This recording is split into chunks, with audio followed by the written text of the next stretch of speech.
क्या कुछ महत्वपूर्ण चीज हिमाचल में है और उसके लिए हम स्टेज पर आमंत्रित करना चाहेंगे। आज इस सेशन में हमारे साथ मेहमान हैं प्रतिभा सिंह जी। आप हिमाचल कांग्रेस प्रेसिडेंट हैं, साथ ही साथ आप मंडी लोकसभा से सांसद भी हैं। तो मैम, ये आग्रह है आपसे कि आप प्लीज स्टेज पर आएं और आज जो विकास का विषय है, आज जो मूल्य मुद्दे हैं, वो हम जानेंगे इस सेशन की ओर। और मैम से आग्रह है कि मैम प्लीज आप स्टेज पर आएं और इस सेशन को होस्ट करेंगे मेरे सहयोगी आयुष, और साथ में मैं भी इस सेशन को होस्ट करूंगी। तो प्लीज तालियों की गड़गड़ाहट कम नहीं होनी चाहिए। मैम स्टेज पे आ रही हैं तो तालियों की आवाज, क्योंकि आज का विषय बहुत जरूरी है। आज ये हम जानेंगे क्या कुछ महत्वपूर्ण हिमाचल में बदलाव की बात है। तो चलिए इस सेशन को होस्ट करते हैं, इस सेशन में आगे बढ़ेंगे और बहुत से महत्वपूर्ण विषय के बारे में इस सेशन में हम जानेंगे।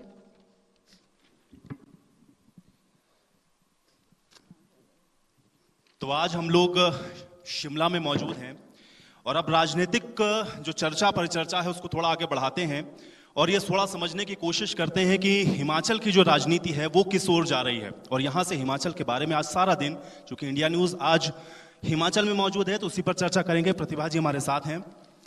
प्रतिभा जी, मंडी से शुरुआत हुई और उसके बाद विधानसभा का चुनाव आया और फिर निगम के भी चुनाव आए। जो हैट्रिक चल रही है, अब चूंकि 24 ज़्यादा दूर नहीं है, तैयारी क्या है? हिमाचल प्रदेश में जो जैसा आपने अभी वर्णन किया कि हमारे चुनाव हुए, चाहे वो विधानसभा के थे, चाहे हमारा बाई इलेक्शन था, चाहे हमारा म्यूनिसिपल कॉरपोरेशन का इलेक्शन था, उसमें कांग्रेस ने अच्छी जीत हासिल की, जिसके लिए मैं हिमाचल प्रदेश की जनता को बधाई भी देती हूँ। और आप जानते हैं हिमाचल प्रदेश एक देवभूमि रही है। हम देवी देवताओं को मानने वाले लोग हैं, हम कृतज्ञ नहीं हैं और हम एहसान को मानने वाले लोग हैं। ये दर्शाता है क्योंकि हिमाचल की जनता ने कांग्रेस का साथ इसलिए दिया क्योंकि कांग्रेस की जब जब भी हिमाचल प्रदेश में सरकार रही, हिमाचल प्रदेश में बहुत विकास हुआ। बहुत अधिक समय तक हिमाचल प्रदेश का नेतृत्व कांग्रेस की सरकारों को मिलता रहा और स्वर्गीय राजा वीरभद्र सिंह जी 6 बार जिन्होंने हिमाचल प्रदेश का नेतृत्व किया, उन्होंने हिमाचल प्रदेश को उस स्तर से उठाया जब हिमाचल प्रदेश में हम सड़कों से वंचित थे, हमारे पास न बिजली थी, न पानी था, गांव-गांव में बहुत समस्या थी। उस वक़्त 1962 की मैं बात करती हूँ कि 1962 में वो पहली बार एमपी बने थे। बहुत कम उम्र के, 25 साल की आयु थी। और जब उनको उस वक़्त तत्कालीन हमारे प्रधानमंत्री जवाहरलाल नेहरू थे, शास्त्री जी थे, उन्होंने उनको आगे आने के लिए कहा था। उन्होंने कहा था कि अगला जो हमारा लोकसभा का चुनाव होगा तो आप हमारे उसमें कैंडिडेट होंगे, और उन्होंने उनको टिकट दिया। उन्होंने उस वक़्त से लेकर और अंतिम सांसों तक हिमाचल प्रदेश की जो उन्नति तरक्की की है वो हिमाचल प्रदेश की जनता इस बात को भली भांति जानती है। तो ये हमारी विकास की यात्रा रही और उन्हीं के पद चिन्हों पर चलते हुए हमने हिमाचल प्रदेश को आगे बढ़ाने के लिए हर संभव कदम उठाया।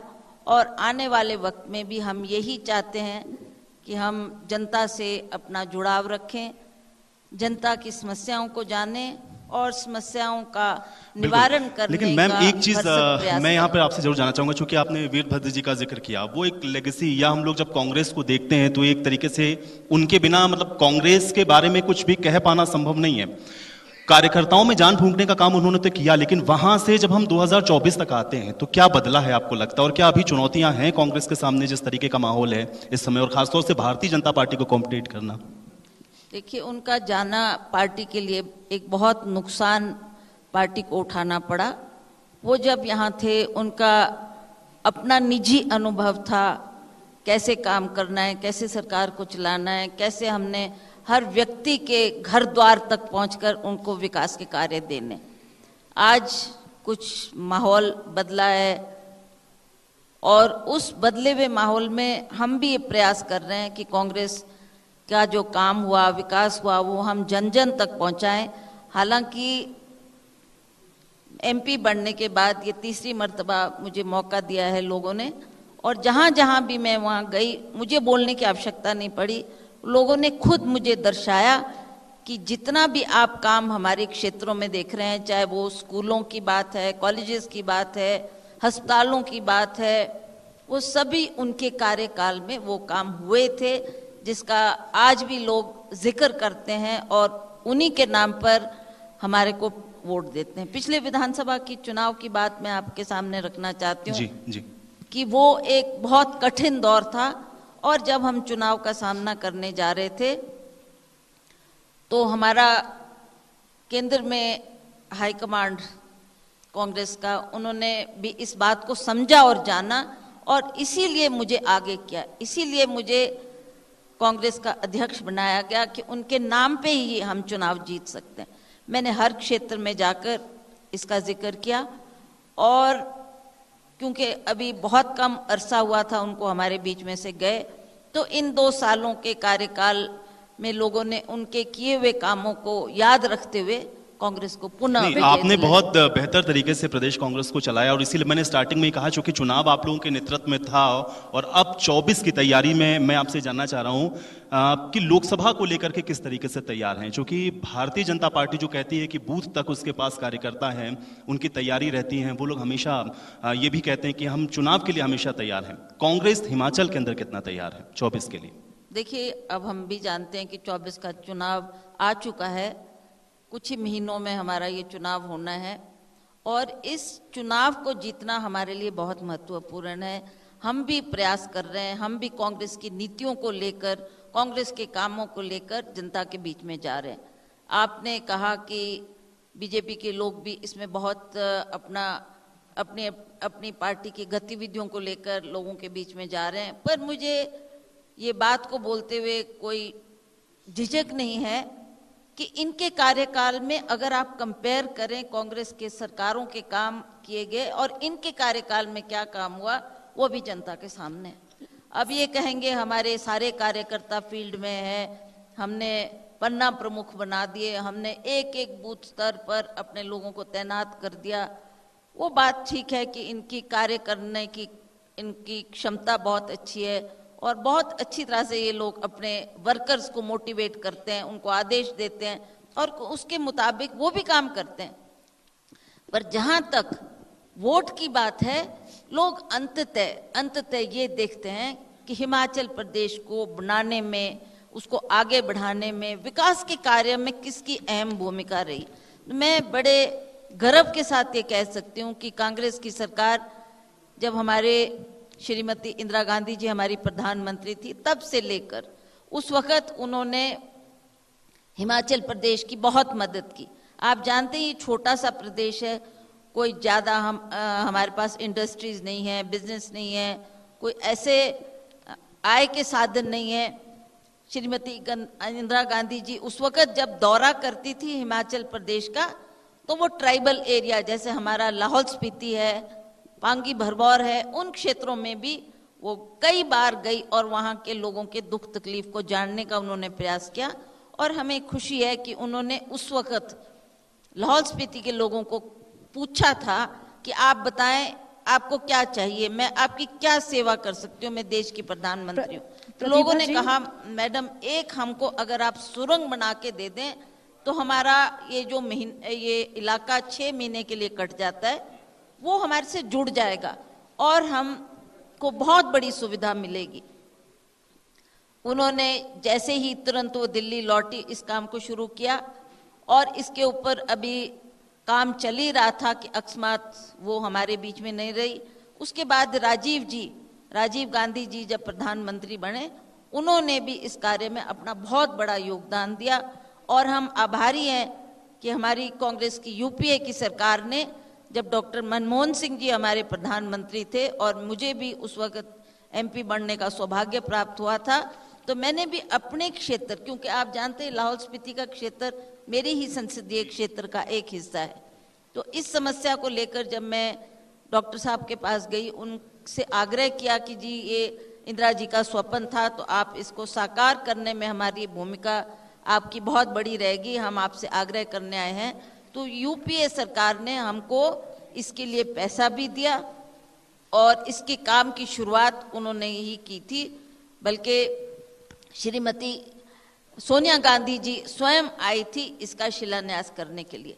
आज वो टनल बनकर तैयार हुई है, जो आज पहले इसको रोहतांग टनल के नाम से जाना जाता था, अब अटल के नाम से जाना जाता है, क्योंकि इसका विधिवत रूप से उद्घाटन करने का सौभाग्य नरेंद्र मोदी जी को मिला। हाँ, सीमा आपका सवाल। हाँ बिल्कुल। प्रतिभा जी देखिए, क्योंकि बतौर महिला ये बहुत बड़ी बात है इतने बड़े संगठन को चलाना। राजा वीरभद्र सिंह जी की जो भी लेगेसी रही है, जिस तरह से उन्होंने काम किया है, आम जनता से उनका जुड़ाव रहा है, अब ये सारी जिम्मेदारी आपके पास है। तो प्रतिभा सिंह जी इस संगठन को लेकर के किस प्रकार से काम कर रही है? आप क्या चाहते हैं कि कांग्रेस कहाँ तक पहुंचे और उसको पहुंचाने के लिए आपकी तरफ से क्या रणनीति? देखिए, जब से मुझे ये कार्यभार दिया गया, मेरा भरसक प्रयास रहा कि मैं लोगों से जुड़ूं। मैंने जितना भी हो सका हर क्षेत्र में दौरा करने का प्रयास किया, हर क्षेत्र में मैं गई और लोगों की क्या समस्याएं हैं उनको सुनने का प्रयास किया, और जितना भी हो सका उन समस्याओं का समाधान करने का भी मैंने उसमें अपना भूमिका निभाई। और मैं चाहती हूँ कि आगे भी हम संगठन को भी मजबूत करें, क्योंकि आप भली भांति जानती हैं कि संगठन से ही सरकार बनती है। संगठन के कार्यकर्ता ही दिन रात काम करते हैं, फील्ड में जाते हैं, और जब संगठन सक्रिय होगा तभी हम सशक्त होंगे। नहीं प्रतिभा जी, लेकिन इसमें मेरा सवाल फिर आपसे यही है, चूंकि आपने पहले भी कहा कि संगठन की भूमिका बड़ी महत्वपूर्ण होती है। जब मैं बीजेपी के लिहाज से सवाल पूछ रहा था, भारतीय जनता पार्टी अगर पन्ना प्रमुख तक बना चुकी है, तो संगठन की स्थिति क्या है कांग्रेस पार्टी की? क्योंकि बिना संगठन के अगर आप ये स्वीकार कर रहे हैं कि लड़ पाना मुश्किल है राजनीतिक तौर पर, तो संगठन कितना तैयार है आपका? देखिए, आपने देखा ये कि पिछले, जैसा मैंने अभी जिक्र किया कि हमने विधानसभा के चुनाव जीते, म्यूनिसिपल कॉरपोरेशन के इलेक्शन जीते, बाई इलेक्शंस जीते, उस संगठन के लोगों ने ही काम किया। संगठन हमारी मजबूत थी, तभी हम उसमें सफलता हासिल। लेकिन अभी तो 4 सीटें में अगर हम देखें हिमाचल की, तो 3 तो भारतीय जनता पार्टी के पास ऑलरेडी हैं। वहां पर कैसी तैयारी है आपकी? क्योंकि लोकसभा और विधानसभा के चुनाव में भी बड़ा अंतर होता है, और आपने ये भी कहा कि कार्यकर्ताओं को बीजेपी बड़े अच्छे से मोटिवेट कर लेती है, तो आप कैसे मोटिवेट कर रहे हैं अपने कार्यकर्ता? चलो, हम भी पूरा प्रयास करेंगे, पूरी कोशिश करेंगे कि संगठन को मजबूती मिले, संगठन हमारा मजबूत हो और हमारा हर एक कार्यकर्ता फील्ड में उतरकर हमारी उपलब्धियों का वहाँ पर उसका जिक्र करें, और आने वाले चुनाव के लिए भी तैयारी करनी हमारे लिए बहुत महत्वपूर्ण है। आने वाले चुनाव का आप जिक्र कर रही हैं, लोकसभा चुनाव काफी नजदीक है। लोकसभा चुनाव को लेकर के किस प्रकार से मंथन कर रही हैं? सीटों के बंटवारा बहुत महत्वपूर्ण है हिमाचल में। कांग्रेस किस प्रकार से पूरी तैयारी कर रही है इस लोकसभा सीट को लेकर के, और बीजेपी को कितनी बड़ी चुनौती इस वक्त आप हिमाचल प्रदेश में मान रही हैं? ये तो है कि भाई चुनौती तो है, चाहे वो दूसरी पार्टी है, चाहे कांग्रेस की जो कार्यकर्ताओं को मजबूत करने की बात मैंने आपसे कही। तो जब कार्यकर्ता हमारा मजबूत होगा, उनको मोटिवेट किया जाएगा, वो फील्ड में उतरेंगे, हमारे जो किए गए कार्य हैं उसका जिक्र करेंगे, और क्या हमने फ्यूचर में करना है, कैसे हमने संगठन में मजबूती लानी है, उसके बारे में भी बार बार चर्चा की जाती है।